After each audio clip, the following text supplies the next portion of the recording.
Hello, hello, hello. What's going on, everyone?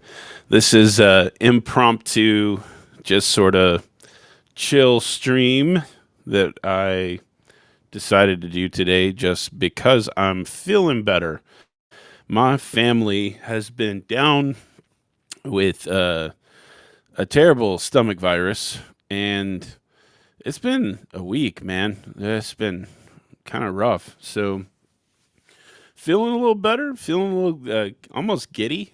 Just, kind of that feeling you get whenever you've been sick and you finally just don't feel as sick anymore. Like my stomach's still a little queasy, but feeling better and just kind of have the post sickness giggles a little bit. So I'm feeling a little goofy, feeling a little fun, and just thought we'd do a little chill stream for a little bit just to hang out.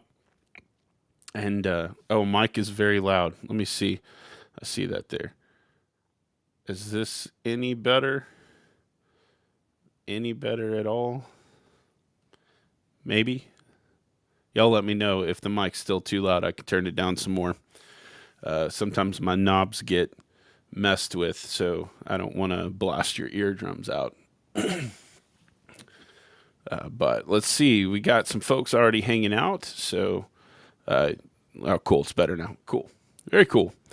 We got Luke from Luke Daily. What's up, my man, Luke? Good to see you as always, brother. We got Tucker. Good to see you, man. Yeah, and Luke says he is just waiting to hear some chillery. Well, that's all this is going to be. It's just I have no objective other than just a couple of books over here I want to put in front of you that I thought were cool. And one of them has an announcement of what I'll be doing next week. Yeah, ready to chill. Unlivian, the Onion Lord himself, who doesn't actually like onions that much, if I remember correctly, was summoned by the Irishman. Well, I would like to thank the Irishman for sending people my way. That's super cool. And if you don't know who the Irishman is, it is the layman apologist. He was apparently just on stream. I didn't catch it, brother. I'm sorry. But I appreciate you sending folks this way. That's super cool. We got Dino 575 just came over from Layman. First time here, so hello all. Good to see you, man. Thanks. I say man, I don't know man or woman, so I sometimes it's hard with these things. But thanks for coming to hang out for a little bit. Just chilling. Just chilling. So it's gonna be fun. Just gonna hang out for a little bit and just talk about whatever is on you guys' mind. I have a couple of ideas of things we can bounce around, but we shall see. I didn't know if anyone would even want to come hang out today because it was just so last minute and random, but hey, just thought I'd have fun with it and do a thing. So, speaking of the Irishman, who has summoned people here, um, and although he also just said this, uh, was a short 30-minute stream just to see what I lost with canceling EV Mux. Oh, okay. Okay. I haven't canceled EV Mux. I'm still using it. I paid for a lot of it in advance. So, but yeah, cool. Cool. And also, Dino says he is male. So, since birth. That's good. Thank you for that clarification that unfortunately we need nowadays. Um, but very cool. But back to what I was saying. Speaking of the Irishman, this is one of the things I wanted to mention here in the stream is next week on Thursday at 3 p.m. Central. I'm going to be hosting the Layman Apologist on a live stream to hang out and to talk about, and this is one of the things I wanted to show. I released a book list this year, but I didn't include this book, even though it is a book that I really enjoyed and wanted to talk about. And I wanted to talk about it with the author, which I figured I would be able to do, and thankfully I am. So big thank you to the Layman Apologist for agreeing to come on next week. He wrote a book, and that book is called The Songs of Heaven's King, a devotional journey through the Psalms, Psalm 1 to 41. And this is awesome work done by Layman. And it's a truly helpful book. It takes you through these 41 Psalms and gives you some opportunities to engage with them. It has some blank paper. Mine has lined paper in it, but if I remember correctly, the newer editions don't because of some of the issues. It's just blank paper, but still paper for notes, which I always appreciate. But I'm going to let Layman talk about it more than I will. I just wanted to put this out there for you guys. And I'll drop a link to this book as well after the stream down in the description if you're interested. I think it's a great book. He graciously allowed me to endorse it on the back. So I really do. I was an early tester to this book and really enjoyed it. And I'm excited to have Layman on to talk about it and promote it because this is one of my favorite books of this year because it's so well done and because it came from a friend who poured his heart and soul into it and really sought to serve people well. And I just want to talk about it with him. So y'all come hang out with us again next week, Thursday, 3 p.m. Central. And we'll get into it and I'll ask Layman some questions about the process and what he intended with this book and all that. I'm really thankful for it. And this brother, he is a brother. He is a brother, and I want everyone I can get a hold of to support this brother and his work. So we're gonna have him on to talk about it. So I'm looking forward to that. Got a couple of updated chats here that I want to point out. Layman said I may still be with them. Oh, talking about EV Mux. Right on. We got Tina, first time here. Welcome, Tina. Glad to hang out with you here in the live. It's going to be cool. We got Twice Born. What's up, my man? Good to see you as always. Twice Born by Grace. Let's see. And also, Layman did confirm that the updates do have blank paper instead of the line. The principle is the same. It gives you space to engage with God's word. So, yeah, I love this work, and I really want everyone to know about it that I possibly can. So, I'm looking forward to that. The other thing I want to announce that I thought was cool. It's not really an announcement of anything. As near and dear or special as Layman's book, but It's something that I've decided this year, this coming year, I'm going to be walking with my elder candidates through here at my church, and that is this guy. It's kind of hard to see the way the deal is. It's the Essentials of Reformed Systematic Theology, Joel Beeke, Paul Smalley. Uh, you can kind of see behind me where I can't point correctly. Over here, there's a 4-volume set of these books. This is sort of the concise, all put together, just more simple. And the way it's laid out is so cool. Like, it's not just wanting to teach theology, but to lead into doxology. And each chapter is not long. So you can go through it and really get equipped with some good stuff. So, and the cool thing about this is it has Joel Beeke, who is more in the Dutch Reformed tradition, Paedo Baptist, and then Paul Smalley is a Reformed Baptist or a particular Baptist, however you want to word it. And I know some people get their underpants in a bunch over that, but you have also a Baptistic perspective on there when it comes to baptism. So you get both, which I think is really valuable, that you can kind of learn from both and where they're coming from. So I'm looking forward to taking my elder candidates through this book this year. It's going to be a lot of fun.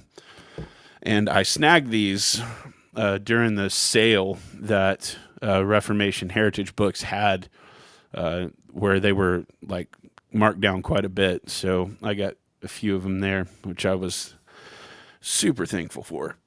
I don't know how they stay in business, guys. They're always doing these incredibly cool sales. So, and that's, I think I preemptively answered Tucker's question. RHB's Cyber Monday deals. I got the second 2 volumes of Church and Institutes. Yeah, yeah, exactly. That's where it's from, bro. So they had some killer deals after Thanksgiving, or even leading up to it. So 4-5 Paisley, R.C. Sproul said theology is doxology. Yeah, it's meant to lead us into it. There's no doubt. You see, one of my favorites is Paul, once he gets to Romans 11 in the book of Romans, when he has laid out this glorious gospel in front of us, and he breaks into doxology. It's just incredible. So yes, and amen. It is supposed to lead us into doxology. We don't want to be cold and dead in our feelings about God when we study who he is. We want to fan into flame our affection for him. And I really think that this resource is really cool. Both of these resources. Layman's book certainly does that for you with the Psalms, into not only the theological implications, but he shows you Christ in the Psalms. He shows you application in the Psalms. It's good stuff. Just, I'm a big proponent of being a doxology guy. I've posted several posts about give me doxology or give me death. It's just, I want to not merely know about God. I want to know him in my affections as well. So yeah, good stuff. We got Joy here. What's up, Joy? Haven't seen you in a bit. It's good to see you. The life of the party, hanging out in the chat. Very cool. Very cool. So, what do you guys want to talk about? Let's just have a little fun and mess around a little bit. It's an interesting time of year because this is a couple of things that just came to mind. In that, the idea of like Christmas or Advent, and there's all sorts of opinions about this topic. So maybe we can dive into that a little bit. Let's see, I got a couple more things come in here. What is doxology exactly? Twice more. Hey, it's a good question. Doxology is worship. It's a worshipful response to God revealing who he is. It's just a kind of a fancy way of saying it. The theology, when we seek to know God, we are led into doxology to worship of God. And that's a simple explanation. I'm sure there's people who could do a lot better than me. But the idea is, and I'll kind of steal an analogy I heard from John Piper one time that I thought was helpful. He says that well, he doesn't use the terms theology and doxology, but he's talking about thinking and then drinking. Okay, so he uses the analogy of like thinking in order to dig the well and get the water there, and do the work of thinking. But doxology is like the work of drinking the water from the well. It's worship. It's tasting what's actually there. It's, yeah, good stuff. Joy says, "LOL, good to see you too." Yes, indeed. Always good to see you, Joy. Here we got Tucker, aromatic or English blends. Oh, we're talking pipes, I see. Okay. I am not a big aromatic guy. From time to time, I enjoy aromatics, but English English blends can be a broad category. Latakia and stuff like that, which is a real smoky, incensey leaf. But I actually prefer Burley blends and Virginia Perique blends most of the time, although I have been known to dabble in some Latakia English blends. But yeah, to answer the question as best I can, I don't really fool with aromatics a lot. Sometimes I get in the mood and I will enjoy one, but most of the time I like it more natural, shall we say. Let's see. 45 Paisley, can you speak to the CSB and why you like it but prefer the ESV, and what ESV do you preach from? Okay, I've got my preaching Bible right here. I'll show you if I can get it out of my bag. Okay. So I do like the CSB. It's not my preferred translation, but I do like it. My wife really likes it probably a lot more than I do. I know she likes it a lot more than I do. But really, when it comes down to it, the CSB, I like how, in my mind, the way it handles more dynamic approaches, I think it does really well. I actually, if someone were to say, should I read, well, I say this, this is nothing against the NIV, but if someone's like NIV or CSB, I would say the CSB is kind of like what the 2011 NIV should have been, in my opinion. I like the CSB a lot better if you want a more simple but yet accurate translation. I like it a lot. What I don't like about the CSB is more preference than anything. I don't like the removal of some theological terms.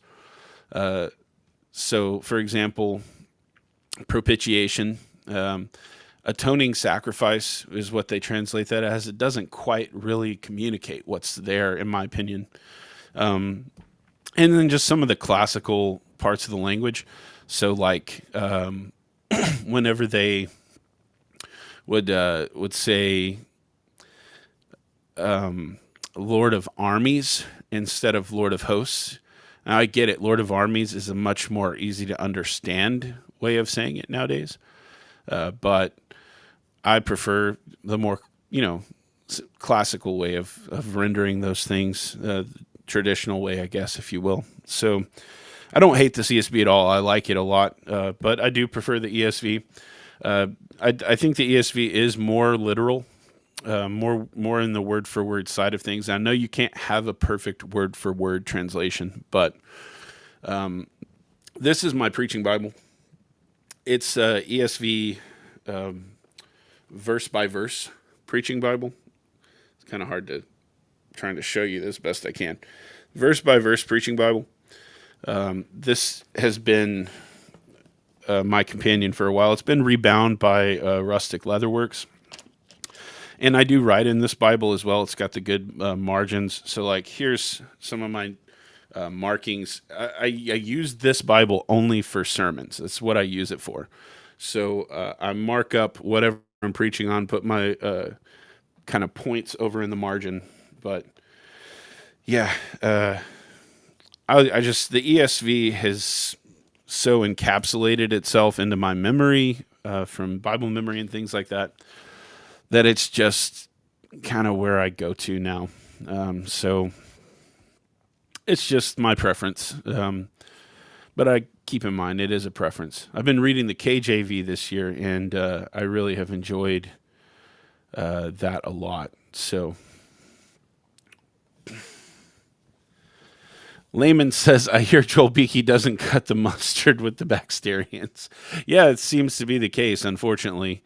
There's a Baxterian sort of re-interest going on right now online, and not fans of Joel Beakey, apparently. I don't know. Maybe because Beakey has been critical of Baxter, even though technically they still publish. I got Baxter's practical works from Reformation Heritage Books.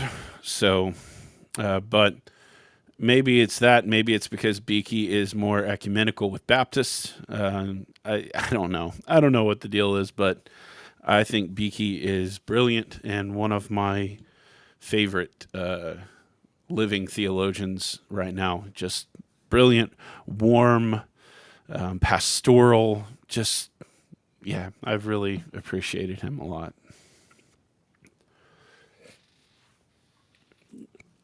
Hope Family Bindery. ESV is a great balance between readability and more scholarly language. If I could only have one translation, it would probably be the ESV. Yeah, same. The ESV is just like my heart language.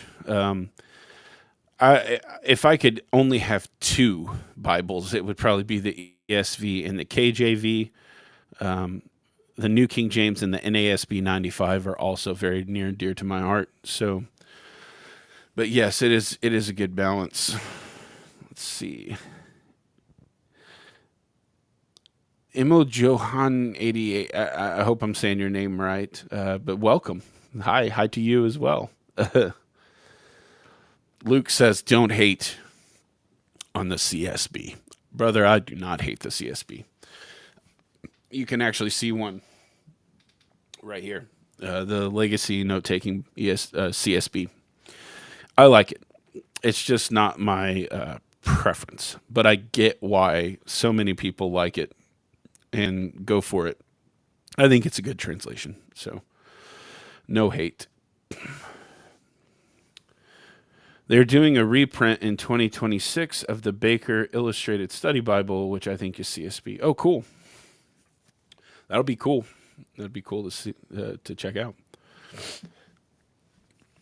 Twiceborn says, after reading from the NKJV and ESV for so long, the CSB seems so conversational. Yeah, it's definitely it doesn't have, and this is again, I think, preference for me. It's a good translation, but it just doesn't have the poetic flow, the sort of, it's going to sound, I don't mean it to sound this way, but the style is just very majestic. It's just, when you go, KJV, NKJV, CS or ESV, whereas the CSB is more modern in a lot of ways, which is not necessarily a bad thing at all. It's just kind of how it is. Dino says, I will be buying it, but mainly for the commentary notes. Yeah, I think that's why I buy a lot of Bibles, just to get the extra content as well that's in there. So, Fancy Bible, Colton, is that a rebind? Yes. Yeah, this is a rebind by Rustic Leatherworks. I first heard of them from Matthew Everhard in his channel, and they did an excellent job on this Bible. It's really, even though it's one of the nicest Bibles I own, it's really kind of my workhorse because I use it for preaching. So it gets a lot of love. It gets a lot of love. Layman says, "You pesky Baptist." Yeah. Yes. I heard. I don't remember who it was. I think it was Tom Hicks or another Baptist brother who said something to the effect of, uh, "Baptists kind of get seen sometimes as the flea on the back of the of Puritans and stuff." So I don't know, but yeah, pesky Baptists. Yeah. What is your thought about the recent statement made by the Vatican that Jesus is the only mediator, not Mary? That's a good question. Um, I, I mean, I think clearly, I think that's a true statement. Uh, I don't keep up a ton with Roman Catholic teaching, not as much as I did for a little bit. I do have a friend who's a Catholic, and he sent me a video the other day of it was the Pope and the the head of, I don't know if it's the head, how you word it, the Eastern Orthodox side of things, gathered at the place where the Nicene Creed was penned and recited it together. And interestingly enough, the Pope left out the filioque. I'm assuming for the sake of ecumenism. But if you don't know what the filioque is, it's a part of the Nicene Creed that professes that the Spirit proceeds from both the Father and the Son. And this wasn't in the like first rendition of the Nicene Creed. It just said that the Spirit proceeds from the Father, and that has been a big divide for the for Rome and for the East for quite a while over the filioque. So it was interesting to see. Um, I don't know. Sometimes with popes and stuff, there's these interesting pushes for certain ecumenical things, and I don't know. I don't know quite how to take it. Um, but yeah, I think it's interesting, if anything. But the problem I encounter a lot of times, especially with Rome, is it seems like there's a lot of just conflicting over the top over one another kind of speaking. You know, you have certain languages that will say that Mary is this or that, and then certain people within that tradition will say, well, no. And so I don't really know. Um, I want to try to be charitable, but I don't know a ton about what all's going on there. But obviously, I think it is true that we have one mediator, Jesus Christ. So, in the sense that that is a true statement, I'm for it. But Joy said the KJV is my heart Bible. Yeah, I get it. Oh man, I've been reading the KJV this year. I'm almost done, almost finished with my read through, and I have immensely enjoyed the King James version. I know that some people, you know, there's the archaisms and things like that that are in it, and my experience reading it is different, and I think it's different because I'm so used to more modern translations. So I grew up. My grandfather preached from the New King James version. So did my dad for a while. When he's a pastor as well. And my dad switched to the ESV, and that's what started my reading of the ESV. And I've read through the Bible in so many other translations. I've read through the ESV countless times. I've read through the New American Standard Bible. I've read through the CSB. There's more. I just can't even remember some of them that I've read through. And so when I come to the KJV, because of the biblical literacy that I've already kind of got in my head of reading the Bible over and over again, the KJV just didn't trip me up. The archaisms didn't really trip me up because I knew what they were when I got to them. So I just didn't have that problem. I really have enjoyed my time with the King James, and I understand, especially now, purposely reading through it more than ever, why it's so treasured. And I can honestly say I am a King James Version fan more than I have ever been. I love it. I think it's an excellent translation of the Bible. I know that you have critical text or Textus Receptus or majority text, all that stuff. But all that aside, I really like the King James Version and the historical value of it, the way it's been used faithfully in the church for so long. I just like it. So, Joy, totally understand where you're coming from. Layman says the patriarch. Okay, from the Eastern Orthodox Church, the patriarch. Okay, I don't know my terms well enough in engaging with Eastern Orthodoxy. So thank you, brother. Joy says raised Catholic. In my opinion, the Pope is maybe trying to herd all of we lost ones back into the fold of Roman Catholicism. Mary is a hindrance to that. Okay. Yeah, that makes sense. Maybe that's what's happening. Who knows? Who knows? The archaism in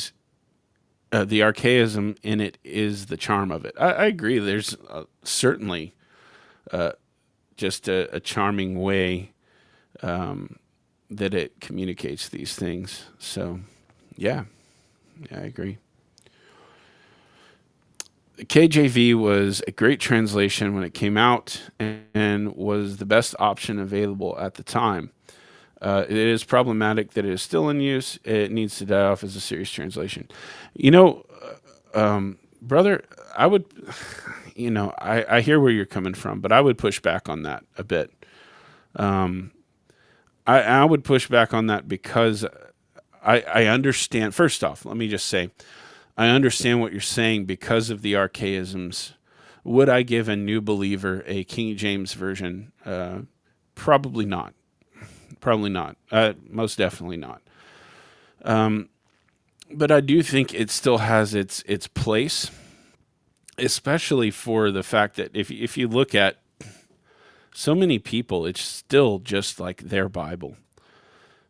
So I get where you're coming from, and I understand, like, as far as a sort of, the Bible that was that the Bible I would give a new believer? No. But does it still have value today? Yes. I still use some of its renderings and sermons because I just like the way it renders it, and I think it's good. But I get what you're saying, brother. But at the same time, I would push back a bit and say, I think it still has a place here. I think a lot of the pushback against it comes from the KJVO people who can be so hostile. And so, but yeah, it sounds royal. Indeed. Indeed, it does. Starting tonight before bed, I'm starting reading the Bible in a year. Very nice. Very nice. Yeah, man. Let's see. Christmas. Should Christians celebrate Christmas? This is an interesting take, or not take, question, because some people have very strong opinions about this. There are some, especially in the more kind of Scottish Presbyterian tradition, who really push back and say, no, we don't celebrate any of these holy days because they associate them with Rome and all this stuff. And I respect that, but I do think there is a matter of conscience here. And so, like, if, I respect anyone who's like, no, we're not going to do this. We celebrate Advent all the time. Um, but yeah, I see layman. I'm just going to skip down and pull this up. Better question: are Christians free to celebrate Christmas? And yeah, and to go back to Luke, I really think we are. We are totally free to celebrate Christmas.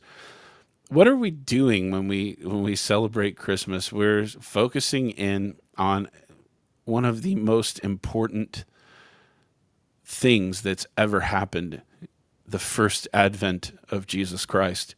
And I think it's a beautiful thing to celebrate. I also don't think that the conscience needs to be squashed one way or the other. This is, in my mind, a classic case of Christian liberty. You are free to celebrate. You are free to abstain. So, yeah, I don't think that in celebrating Christmas, you are doing something you shouldn't be doing. I think it's a good thing to do. If you don't want to do it for some reason or matter of conscience, then it's a good thing for you not to do it. But this is a Christian liberty issue in my mind. Twiceborn is reading chronologically. Very nice. I've done a chronological plan before. It's a good way to go. It does help kind of see the flow of redemptive history in a beautiful way.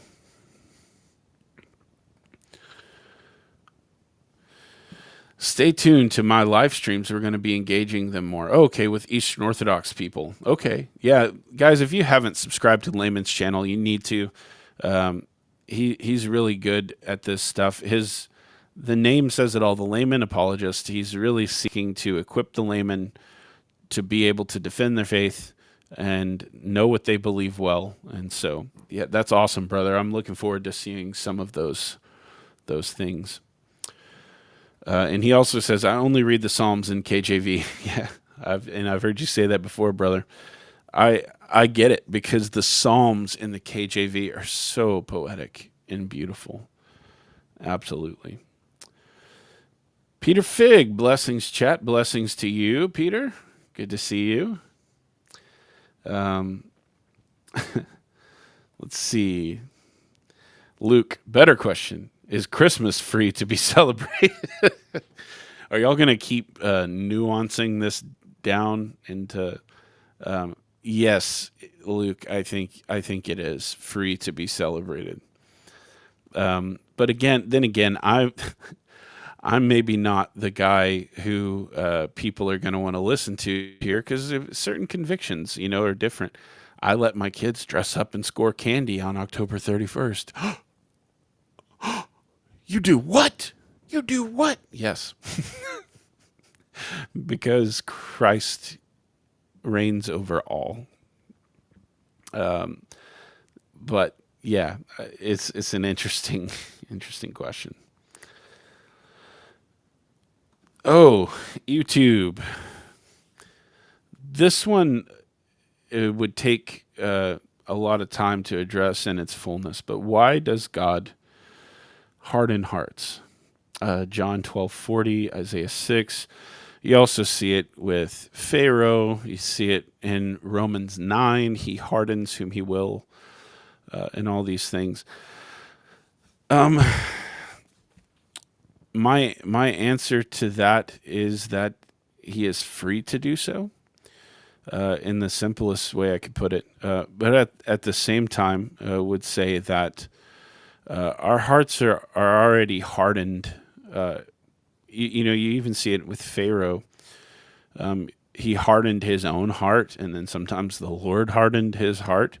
And if we're going to get to an answer, I think it's hard to like pick and choose one single answer for one instance. But I'll use Pharaoh as an example because I think biblically it's the most clear. Why did God harden Pharaoh's heart to not let the people go out of Egypt? And I think the answer is that what God said in the beginning when he called Moses, that he was going to smite Egypt with his wonders, with his plagues that we see. And we know, if you look at how God does this in the Exodus account, he is flexing over false gods over and over again with each plague. He is showing his name to be glorious. He is showing himself to be the one true God, and that all other gods are fake.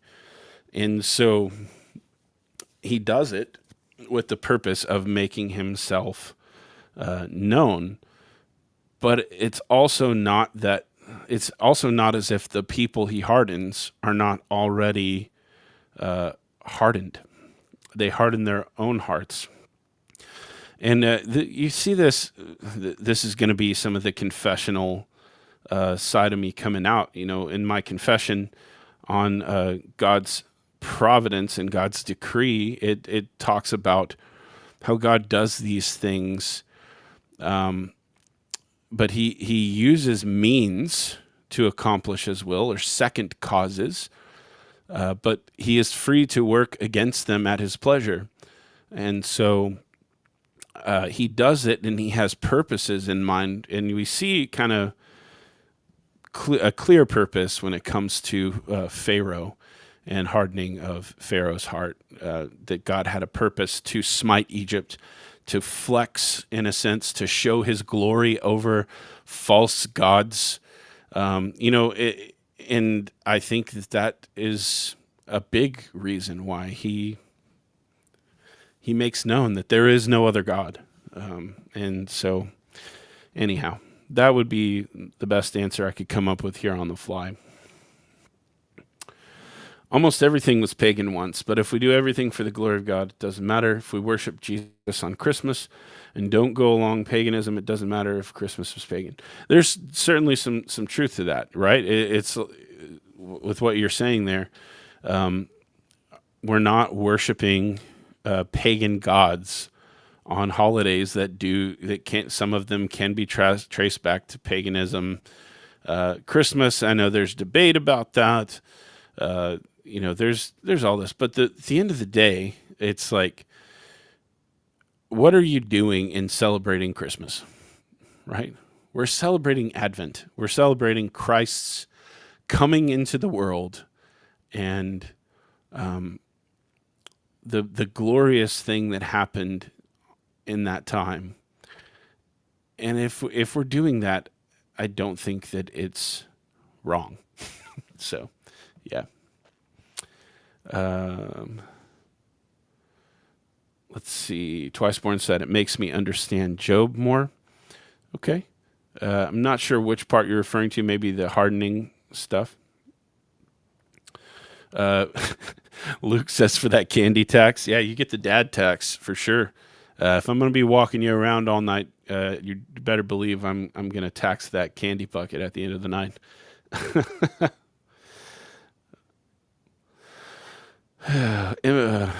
Emil Johan 88, I'm ex-Jehovah Witness, and they think that everything is pagan, and it sucks to live like that. I can understand that. Yeah. See, Layman says primarily because those individuals harden themselves. Yes, yeah.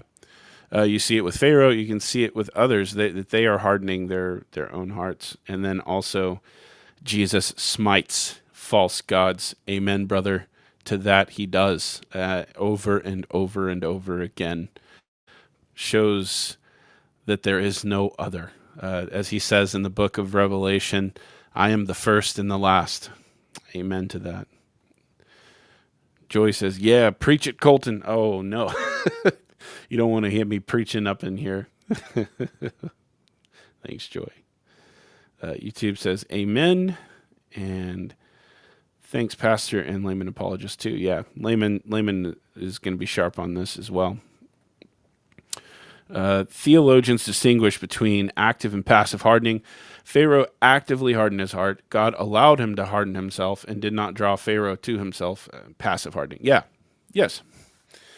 Yes, and indeed, a great way to put it. And again, you go back to Romans 9, where it kind of deals with this, that he has mercy on whom he wills, he hardens whom he wills, and he has purposes in these things. And the active and passive part of that is certainly true. So thank you, Layman, for the clarification. Your kids are just celebrating the Reformation. Hopefully, you get 95 Reese's. Yeah, yes, yeah. So we do on October 31st talk. We do share with our kids about Reformation stuff, and celebrate that, no doubt. So yeah, the 95 Reese's is pretty great, though. I think that's a good maybe a new tradition for next year. I know some people are weirded out by Halloween. My take on it, and I know it can be spicy and a bit controversial, but my take on it is Satan does not get a holiday. We need to quit giving him one. Whether you want to celebrate by taking your kids out to get candy or whatever on that day or not, you're free to not participate as well. But Satan doesn't get a holiday. He's a punk loser who has been trampled underfoot by Christ. He gets no holiday. And that's why I don't give credence to the idea that that day is somehow owned by him. It's not. It's absolutely ridiculous to think so. And if you don't want to celebrate it because of some of the spooky imagery and things and all, I would not want to pressure anyone to do something they don't want to do, or anything like that. But at the same time, let's not refrain from celebrating because we think Satan somehow gets a holiday or gets a day. He doesn't own any days, guys. He doesn't have the power to own those days. God owns every single day of every single year, every single second of every single day. Satan doesn't own anything. So if you don't want to, celebrate any holiday because you think pagan roots or satanic stuff or whatever, I'm not saying that you should or you must, but understand that Satan's a defeated foe. So just if you want to refrain from celebrating a certain holiday, there's no pressure that you must. Not at all. But there's also a problem whenever you try to bind the conscience of other Christians and say that you cannot celebrate in Christ on a particular holiday, and as long as what you're celebrating is Christ. So that would be my 2 cents, or probably worth less than that. Hope Family Binder says, love me some Reese's. Yes, it is the best candy. Guys, my favorite candy is the Reese's Fast Break. It's got like the nougat and the peanut butter and the chocolate. Oh my goodness. I got to stay away from those because they're dangerous because they're so good. But yes, goat candy, Tucker says, yes. Greatest of all time, if you didn't know what that meant. He's not saying it's literally made out of goats.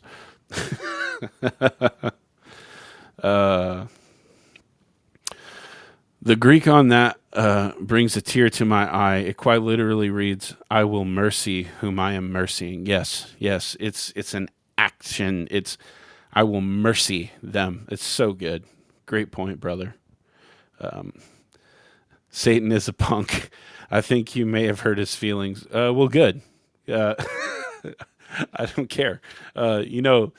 Some of my favorite things to read are some of the things Martin Luther said about Satan. And one of them was when he felt a particular, oppression by the enemy, devils or the devil or whatever he was talking to. He said he was having trouble sleeping at night. And he said to Satan something to the effect of, I know very well that that God has put me in my house to be Lord here. And if you have a claim that is greater than mine, speak it, though I know it not be true, because you have another place down in hell. And then Luther says, So I went back to sleep and let him be angry, for I know he could do nothing to me. So good. He's a punk, loser. He's gone. If there's anyone that you want to call a loser, it's Satan. He is a punk loser. Just tuned in. Don't know how much I missed, but I'm always interested to hear what you have to say, brother. Hey, thanks, Cole.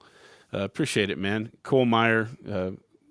Follow this brother on some socials and has some good stuff. Read some good books.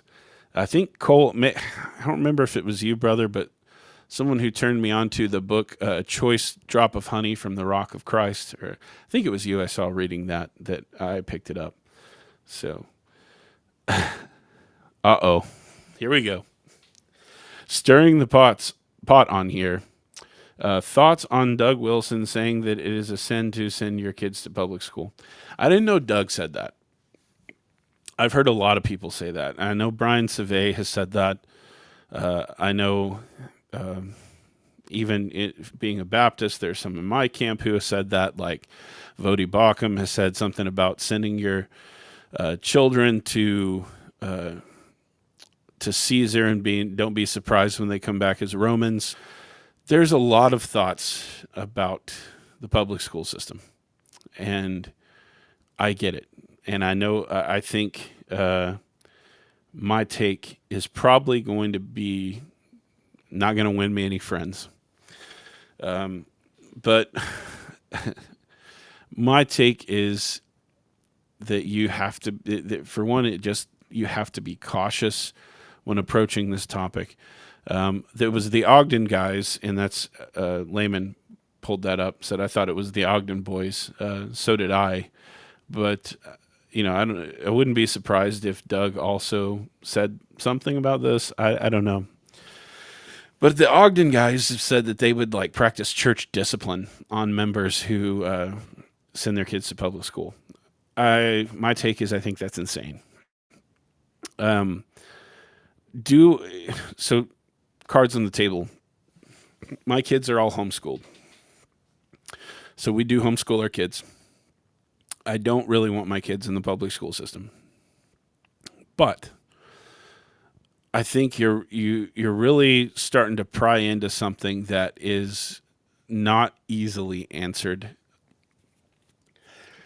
Not every public school system is the same. There are difficulties there with dealing with it.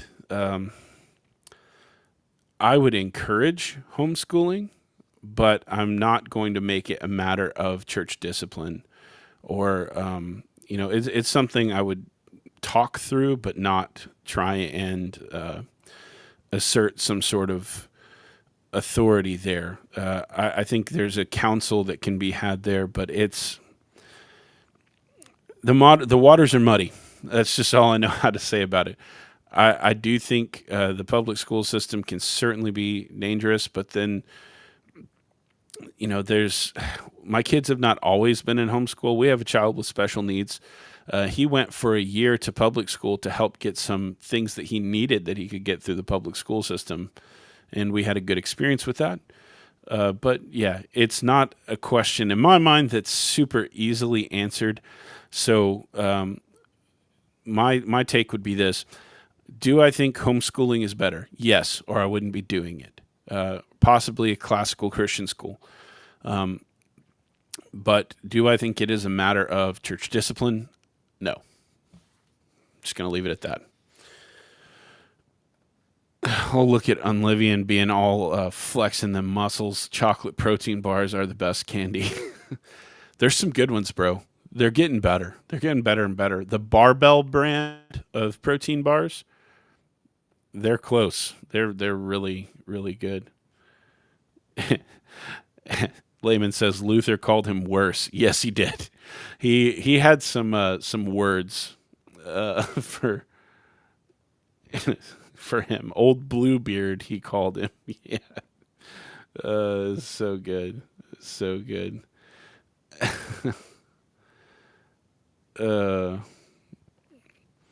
So yeah, there's some more discussion here. I see Tucker's weighed in.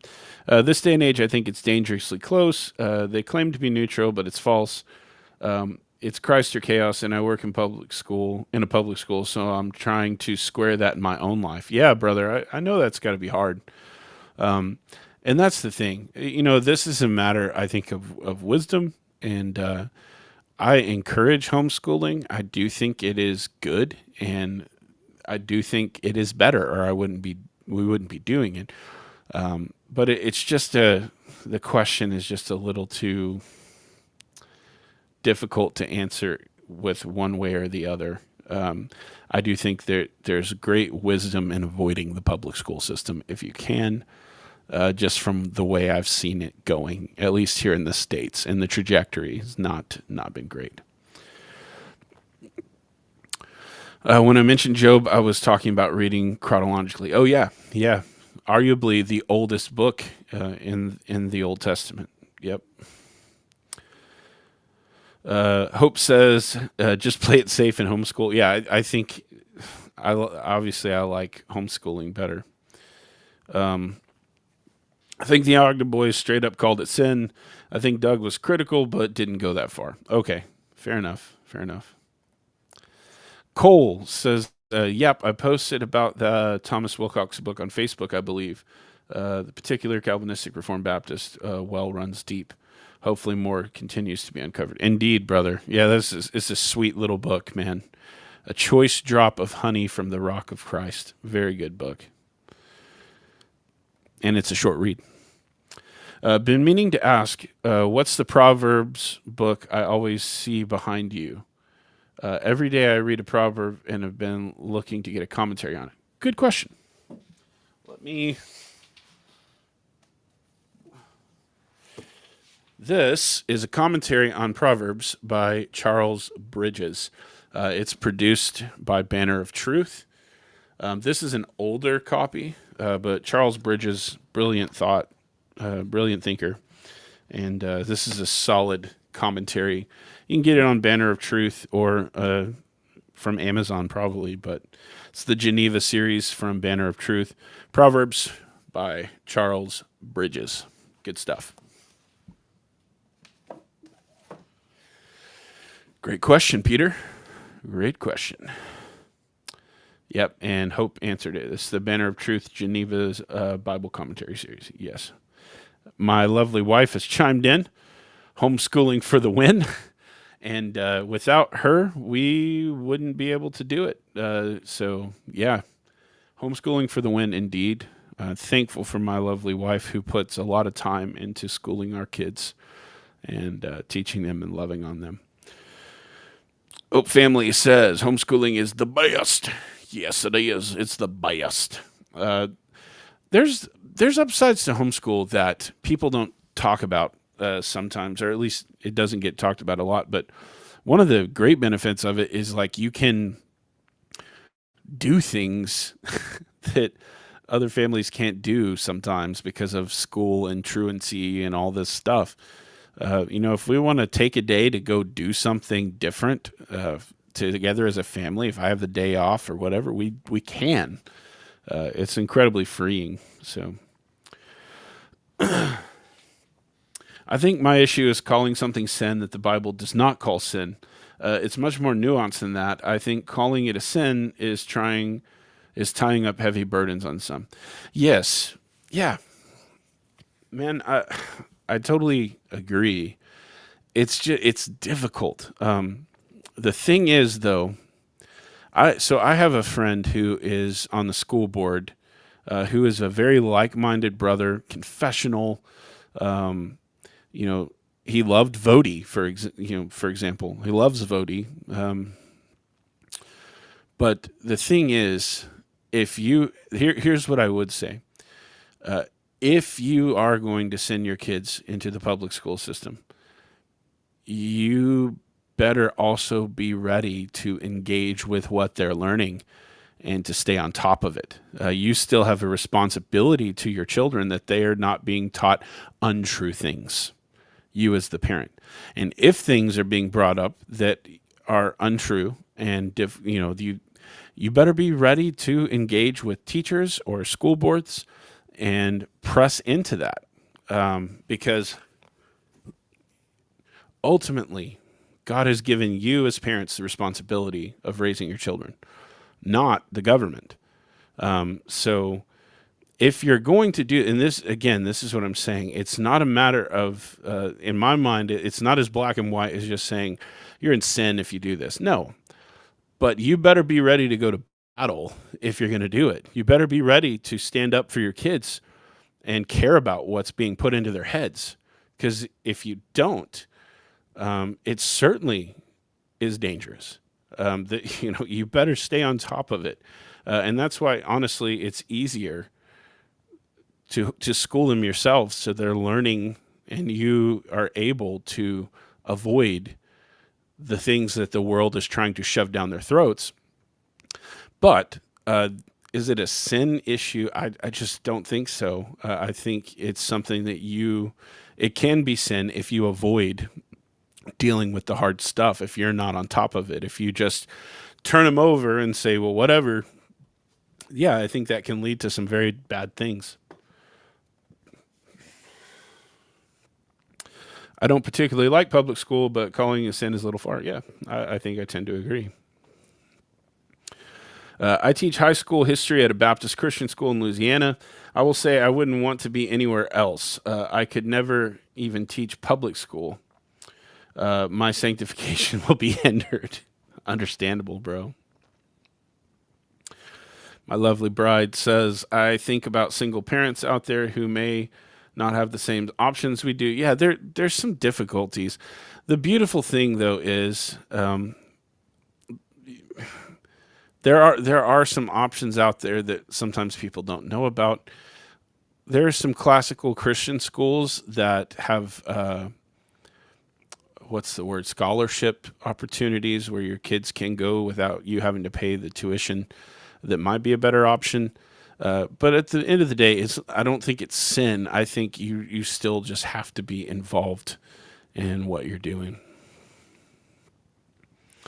In the UK and Ireland, you have to fight very hard to educate your own children. Think how backwards that is. The government thinks they have more claim to children than their parents. Yes.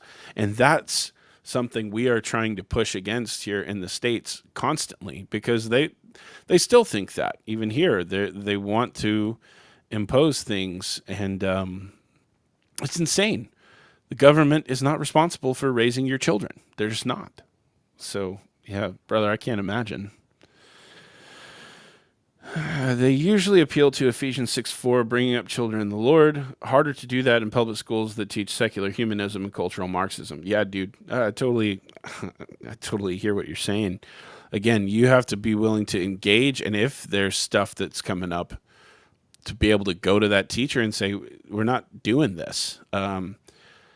You stand up as a parent, but yeah, is it easier?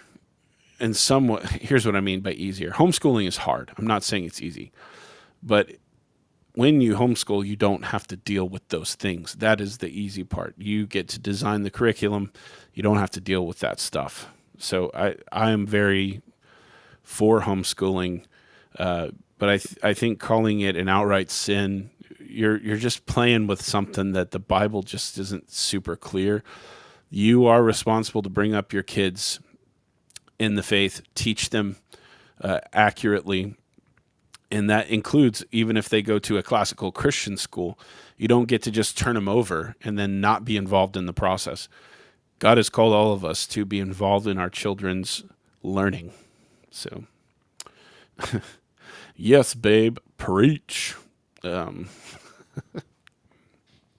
Not being in school for 8 hours a day is a great benefit. More flexible schedule, vastly superior education, contrary to the majority opinion, better socializing. Yeah, there's so much not taboo is not the right word, but misunderstandings about homeschooling out there. God bless you. Thank you, Emil Johan 88. I hope I'm saying your username right, but thank you for hanging out with us. Appreciate it. Education is indoctrination. Nothing wrong with that as long as you indoctrinate them into correct worldview. Yeah, it's certainly true. For the single parents, that's where the church should step in. My wife and I would be more than happy to homeschool a fellow church member's child free of charge. That's certainly awesome, brother. And I unfortunately not everyone's going to have that option, but that is an option that Christian parents can step up to the plate and help one another out in that way. That's good. Apparently, the Ogden Boys provide a free Christian education for all members of their church. Yes, and that's one of the reasons why they say that they are without excuse, and that But the problem is then imposing church discipline. It's just so weird to me. I'm sorry, I'm just out on what they're trying to do there. If it's the Ogden Boys, I'm not sure I would call it. I feel you, Hope. I feel you. Yeah, I'm not a big fan of some of the stuff that's been coming out of there. And my wife obviously agrees. We are just here for Mrs. Yarbrough, and her great grace. She's the best. She is great. And here in Texas, we have the most freedom, at least for now. We have zero regulations, and there's no one to answer to or send reports to, which is amazing. Yes, yes, indeed. I do love that about where we live. There's no other time in your life where you're locked in a room with 30 people. The socializing public schools. Yeah, totally. Afraid. It's a good point, Tucker. That is a good point. Homeschoolers are more well adjusted in society than public schoolers. They don't spend their entire life around people their own age. Homeschoolers mature because they're surrounded by all ages. That's certainly, I think, true. Yes. In general, of course. Yes, indeed. Hello from Allen, Texas, from Davy. Hey, Davy. Not too far. I mean, I don't know how far away Allen is from me, but that's where, I reside in the Lone Star State as well, brother. Good to have you.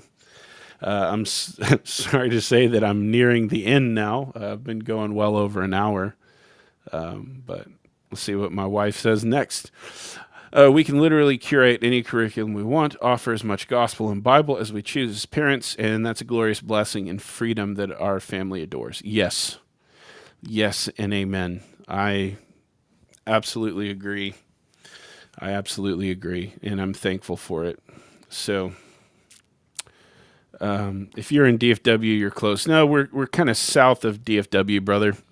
More towards Waco is kind of where we're at, but not too terribly far. Right on. All right. Erica says, "Can you tell I'm passionate about this?" Just a little bit, hon. Just a little bit. To summarize, homeschooling is the Reese's of educational options. Yes. The 95 Reese's. Yes, indeed. It's good stuff. Oh, man. Of course, Layman just had to get Drink Malk in there. If you don't know what this is about, there is an ongoing back and forth between Layman and his I was going to say co-conspirator, but I don't think they're conspirators. His friend who does streams with him and is also a friend of mine, Zach, where they argue about how you pronounce milk. Is it milk, malk, mulk? Drink milk. I do, brother. I haven't this week as much because of the stomach issues, but I'm a fan of the milk. I'll say it however, I don't really care. Moo juice is what I've heard before. Moo juice. And Erica says yes, and I don't know if that's... I think that's her replying to Hope Family Bindery, but it also could be her... No, it's not her with drink malt because she does not drink milk.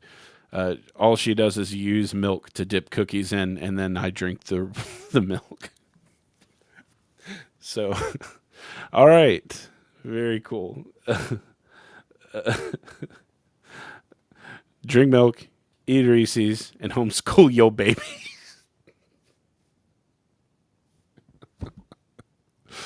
I can co-sign on all that. I can co-sign all that. Drink milk, eat Reese's, and homeschool your baby. I like it. Layman, there's a there's a shirt idea. Drink milk, eat Reese's, and homeschool your babies. I will be I will be disappointed if I do not see that in Layman's merch store. Oh, it's so good. Oh no, Olivia, no cookies, spam cookies, no, bro. Oh, this guy and his spam. Uh, when Olivia talks about spamming, he's talking about something totally different than the rest of us. He's talking about food. So, uh, oh yeah, there we go. We have one, but we should do a joint merch piece. I like it. I like it because I know they have the baptized yo babies because they're presbys. But I couldn't sign off on that. But I could sign off on homeschool yo babies. It's good. It's good. I love it. Speaking of merch stores, I'm about to close up, but just to let you guys know, sometimes people don't realize this. The easy way to support the channel and support me, I mean, I'll just be real, support me, is I do have a merch store on Fourth Wall. It's linked in the channel. Have some designs on there. If you're interested in, it'd be cool. If not, whatever. I have that there as an option. But anyhow, all right, guys. Well, we have wandered to and fro throughout the topics of homeschooling and Doug Wilson and Ogden and Christmas and all kinds of things. Layman, he says, show us. I don't have an easy way to do that right now as far as pulling up a web deal. I would look like an idiot trying to play with it. Goodness. Yeah, I'm not technologically savvy enough at the moment, brother. I'm sorry. I would love to bring it up before I go, but I'll have it ready next time where I can easily have a scene where I can pull it up. But it is there, and it does exist. Oh, he says, "Hang on, haha." I don't know what that means, but he might be posting a link for me. I don't know. I do have it. It's got some. I want to update some of the designs on there just for fun, but uh, execute order 66. I just said that because there are 66 people watching. So let me see if I can pull it up on my own. I don't know if I am skilled enough to multitask in this way. Okay, I got it. I'm going to post it in the chat. So I don't know if that's clickable or not, but I posted the link in the chat to the Fourth Wall store. So I'll try and do better about that stuff. I don't know. I need to, I want to do some better designs and stuff like that, but, okay. He says it is cool. Okay. So I dropped the link in the chat where you can easily see, some of the stuff that's on there. The stuff that I like the best is really just the Bibles, books, and theology logo stuff. I think that stuff looks pretty cool. So yeah. Anywho, awesome. It is very cool. I'm glad it's available. All right, guys. Well, I'm going to wrap it up now. It's been fun hanging out, doing a chill stream. I've missed this. Just kind of a chill, no agenda, just kind of talking. So it's been fun. But I hope you guys have a good rest of your day. And don't forget to come back next week on Thursday at 3 p.m. Central, where Layman and I will be live together and talking about his book, and I'm going to throw it up here one more time just for you to see. Songs of Heaven's King. I'm actually going to really quickly drop a link for that book as well, just so you have it. Just bear with me so I can do this appropriately. Because it's a great book.